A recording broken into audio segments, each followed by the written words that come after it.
और खबर दमदार की शुरुआत आज की बड़ी खबर से, और बड़ी खबर है अयोध्या से, जहां राम मंदिर निर्माण के लिए 30 अप्रैल को भूमि पूजन होगा। सूत्रों के मुताबिक 4 अप्रैल को होने वाली ट्रस्ट की बैठक में तारीख का औपचारिक ऐलान किया जाएगा।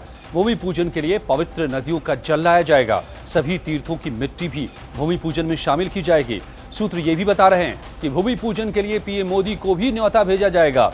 आरएसएस प्रमुख मोहन भागवत को भी निमंत्रण भेजने का प्लान है। रामलला 24 मार्च को अस्थायी मंदिर में शिफ्ट किए जाएंगे। रामलला के प्राण प्रतिष्ठा समारोह में मुख्यमंत्री योगी आदित्यनाथ भी शामिल होंगे। इस शिफ्टिंग प्रक्रिया का सीधा प्रसारण भी किया जाएगा ताकि देश विदेश में घर बैठे श्रद्धालुओं को रामलला के दर्शन हो सकेंगे। तो बड़ा सवाल यह है कि पीएम को भी इनवाइट किया जाएगा, और क्या प्रधानमंत्री बनने के बाद पहली बार रामलला का दर्शन करेंगे प्रधानमंत्री मोदी? ये देखना दिलचस्प होगा। दिल्ली से न्यूज 18 संवाददाता अनूप गुप्ता मेरे साथ जुड़ गए हैं। अनूप, बड़ी खबर ये जो सूत्रों की माने तो पीएम को भी इनवाइट करने की तैयारी है। क्या 30 अप्रैल को भूमि पूजन में मोदी भी मौजूद रहेंगे क्या अयोध्या में? अगर ऐसा होता है तो पहली बार ऐसा होगा? बिल्कुल, देखिए, राम मंदिर निर्माण को लेकर बड़ी खबर कह सकते हैं। देखिए, 4 अप्रैल को राम मंदिर ट्रस्ट की बैठक होगी और उसी बैठक में औपचारिक तौर से सारे फैसले लिए जाएंगे। और जो सूत्र बता रहे हैं, सूत्र के मुताबिक प्रधानमंत्री नरेंद्र मोदी और संघ प्रमुख मोहन भागवत, इन दोनों को उस भूमि पूजन के लिए आमंत्रित किया जाएगा। जहां तक ये दोनों उस भूमि पूजन में पहुंचेंगे या नहीं पहुंचेंगे, ये अभी कहना ठीक नहीं होगा, क्योंकि इसके लिए आधिकारिक जानकारी होनी चाहिए। लेकिन प्रधानमंत्री नरेंद्र मोदी और मोहन भागवत को न्योता जरूर भेजा जाएगा और एक भव्य कार्यक्रम भूमि पूजन के लिए किया जाएगा। इसके लिए सारी व्यवस्था जो है वो राम जन्मभूमि जो ट्रस्ट है उसके तरफ से की जा रही है। पूरे देश भर में जितनी नदियां हैं उनसे जल लाया जाएगा। इसके अलावा जो भी तीर्थ है वहां से मिट्टी लाई जाएगी। तो तमाम जो है तैयारियां पूरी कर ली गई है। 4 तारीख को बैठक में आखिरी फैसला लिया जाएगा। जी, तो आपको क्या लगता है, इसको समझना बड़ा ही दिलचस्प है अनूप, आपको क्या लगता है कि इस मौके पर जो आंदोलन जिस तरीके से चला है राम मंदिर को लेकर के, जितनी बड़ी राजनीति इस पर होती रही है, खासतौर से बीजेपी की राजनीति जो होती रही है, अब जब मंदिर के आधारशिला को रखा जाएगा, पीएम मोदी का मौजूद होना वहां पर कितना आपको लगता है कि मुमकिन है? हाँ, देखिए, आज के हालात पे अजय आप भी जानते हैं कि देश में अभी क्या हालात हैं। इस हालात में ये कहना अभी जल्दबाजी होगी कि प्रधानमंत्री नरेंद्र मोदी राम जन्मभूमि या भव्य राम मंदिर के निर्माण पे जब भूमि पूजन किया जाएगा उस समय मौजूद रहेंगे ही। लेकिन आप जानते हैं कि बीजेपी, संघ और जितने भी विश्व हिंदू परिषद जैसे तमाम जो हिंदू संगठन है उसके लिए एक ड्रीम है, एक सपने जैसा है। जिस तरीके से आपने भी जिक्र किया कि राम मंदिर निर्माण को लेकर एक बड़ा आंदोलन लगातार रहा है, और बीजेपी अगर पनपी है तो कह सकते हैं कि इसी राम जन्मभूमि, इसी राम रथ पर सवार होकर अनूप, और इसीलिए ये सवाल दिलचस्प हो जाता है। और मैं समझ सकता हूं कि इसीलिए आपके लिए भी इस वक्त अंदाजा लगाना आसान नहीं है कि क्या पीएम मोदी इस मौके पर होंगे, क्या देखना होगा। चले इंतजार करते हैं। तो राम मंदिर की सारी तैयारियां अब करीब करीब पूरी हो चुकी हैं। अब सिर्फ शिलान्यास का इंतजार है। राम मंदिर निर्माण के लिए हैदराबाद के एक श्रद्धालु ने चांदी की ईंट दान में दी है और 34 ईंट देने का संकल्प भी लिया है। देखिए ये रिपोर्ट। राम मंदिर के भव्य निर्माण के लिए श्री राम जन्मभूमि ट्रस्ट को दान देने का सिलसिला लगातार जारी है। हैदराबाद निवासी चल्ला श्रीनिवास ने मंदिर के लिए चांदी की ईंट दान दी है, साथ ही 34 और ईंट देने का संकल्प लिया है। रामचंद्र भगवान के लिए एक ब्रिक बना के लाया हूँ 2 किलो से, ऐसा 34 देने का संकल्प किया मैं। 2 किलो का है वो, राम मेन स्टैचू का नीचे रखेंगे बोल के वो बना के ला रहा हूँ। ट्रस्ट की तरफ से ट्रस्टी राजा अयोध्या विमलेंद्र मोहन मिश्र, अनिल मिश्र और जिलाधिकारी अनुज कुमार झा ने ईंट को कलेक्ट्रेट में स्वीकार किया, जिसे कोषागार में भगवान की संपत्तियों के साथ रखा जाएगा। चांदी की ईंट का वजन करीब 2 किलो है। तो तेलंगाना के सभी जिलों के नाम पे उन्होंने कमिट किया है कि हम रामलला की सेवा में ये ईंटें भेजेंगे आगे। तो उसी में पहली ईंट जो है उन्होंने सैंपल के रूप में यहाँ पे दान की है। उसको मैंने जो हमारे श्री राम जन्मभूमि तीर्थ क्षेत्र ट्रस्ट के ट्रस्टी हैं डॉक्टर अनिल मिश्रा जी और राजा साहब डॉक्टर विमलेंद्र मोहन मिश्रा जी, उनके उपस्थिति में इसको स्वीकार किया है। मुख्यमंत्री योगी आदित्यनाथ भी लोगों से मंदिर के लिए दान देने की अपील पहले कर चुके हैं।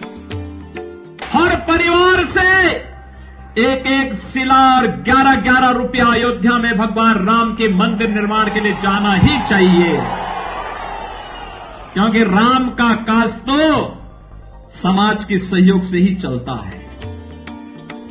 राम जन्मभूमि को लेकर मिलने वाले चंदे को लेकर ट्रस्ट द्वारा शीघ्र एडवाइजरी जारी की जाएगी।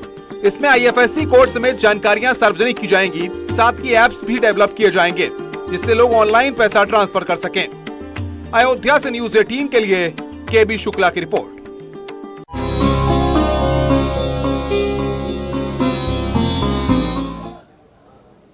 और अब बात कोरोना की। नोएडा में कोरोना के मरीज लगातार बढ़ रहे हैं।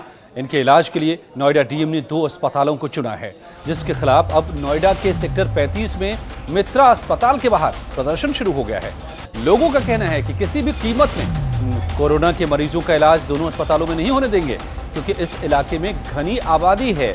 ऐसे में लोगों में कोरोना फैलने की आशंका पैदा हो जाएगी। तो लोगों का कहना है कि यहाँ घनी आबादी के बीच बने अस्पताल में कोरोना का इलाज नहीं होना चाहिए। सीएए को लेकर लखनऊ के घंटाघर में प्रदर्शन चल रहा है। इस प्रदर्शन में बाहर से आने वाले लोगों पर पुलिस ने अब पाबंदी लगा दी है। कोरोना की वजह से आशंका यह है कि अगर भीड़ के बीच कोई पॉजिटिव व्यक्ति पहुंचता है तो सब में कोरोना फैल सकता है।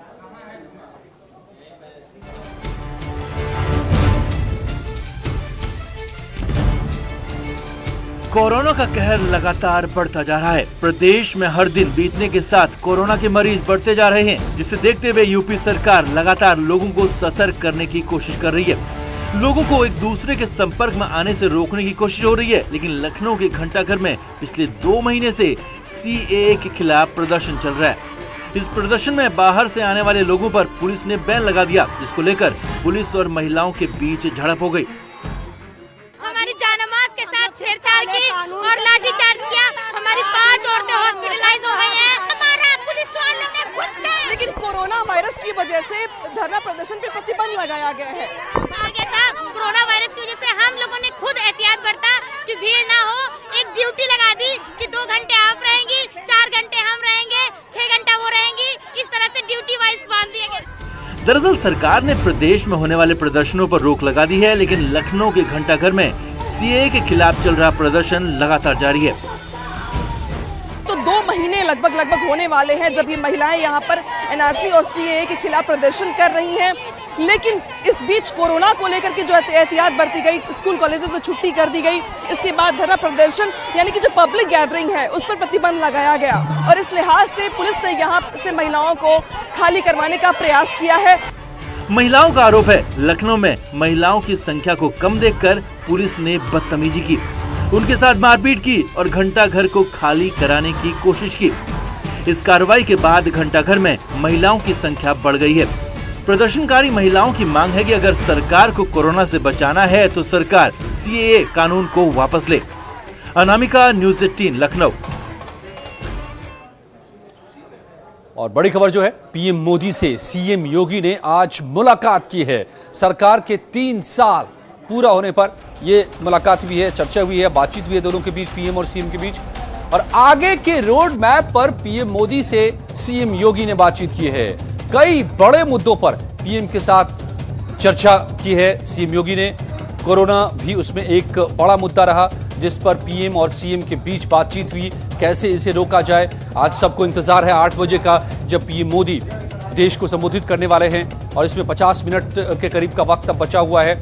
तो इन सभी मुद्दों को लेकर पीएम और सीएम के बीच एक बड़ी मुलाकात हुई। और केंद्र के साथ साथ योगी सरकार भी कोरोना को मात देने के लिए हर मुमकिन कोशिश में जुटी हुई है।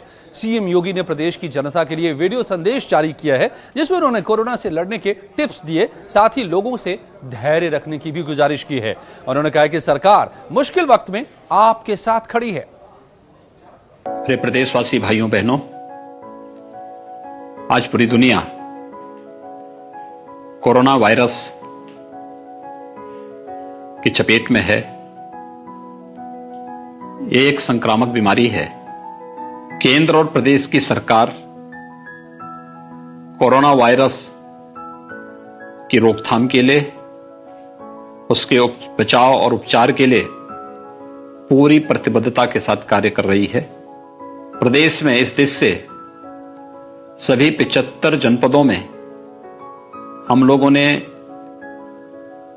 1268 बेड आइसोलेशन वार्ड के रूप में आरक्षित किए हैं, जहां पर कोरोना वायरस से पीड़ित सभी लोगों को उपचार की सुविधाएं उपलब्ध होंगी। लेकिन उपचार से महत्वपूर्ण बचाव है। कोई संक्रमित व्यक्ति है, वह किसी परिवार में रह रहा हो या फिर किसी होटल में, किसी क्लब में या किसी सार्वजनिक स्थल पर हो, तत्काल उसे स्वास्थ्य विभाग के जिम्मेदार अधिकारियों को सूचित करते हुए आइसोलेशन वार्ड तक पहुंचाने की व्यवस्था हो। हाथ धोने की व्यवस्था, बार बार हम हाथ धोएं, किसी भी ऐसे वस्तु को न छुएं जिससे संक्रमण बढ़ सकता हो और जिसके कारण कोई भी व्यक्ति इसकी चपेट में आए। आवश्यक सावधानी बरतने से हम इस बीमारी से बच सकते हैं और न केवल बच सकते हैं पितो एक बड़े समुदाय को भी इसकी चपेट में आने से रोक सकते हैं।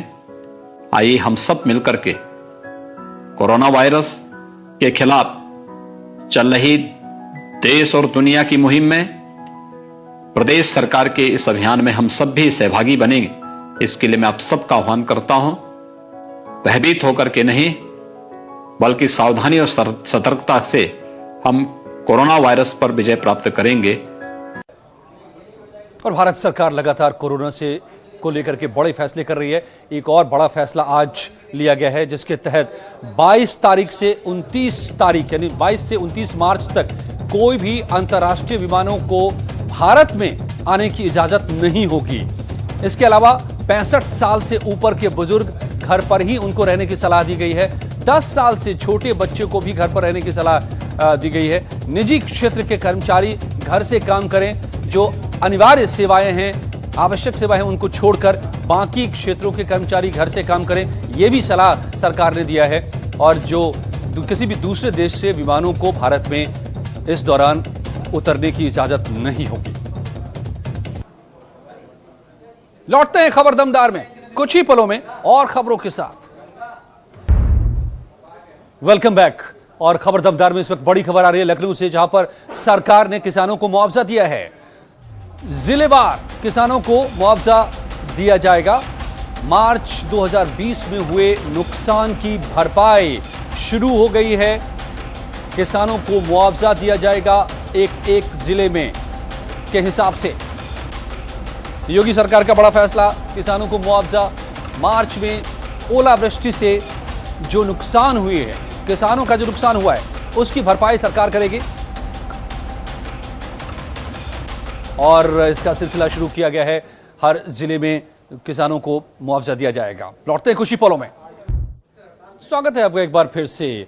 कोरोना के कोहराम के बीच लोगों ने मुर्गा खाना बंद कर दिया है। आलम यह है कि वाराणसी में 10 रुपए किलो मुर्गा बिक रहा है। देखिए ये रिपोर्ट। 10 रुपए किलो मुर्गा, 20 रुपए किलो मुर्गा।